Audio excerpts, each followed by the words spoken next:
Hello guys, and welcome back to my YouTube channel Shaem Tech BD. Today I will discuss how to fix Android phone not receiving email. I have a request, if you are newer to channel, please subscribe and stay with us. Long press on the Gmail app icon and open the app info. Click the data use. Enable the background data toggle. Open Gmail on your Android phone.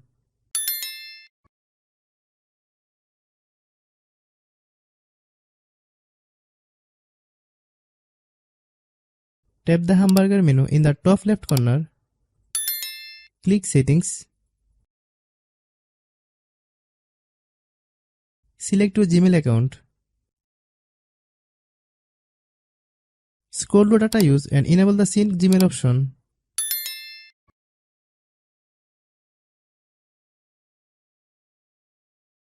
Then open the Google Play Store.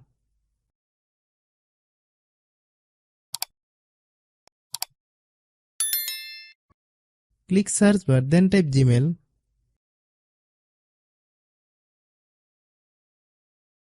Click Gmail. If you get any update, please update. Hope your problem will be solved. I have a request, if you are newer to channel, please subscribe and stay with us. By watching my tutorial for more tech videos, you can subscribe.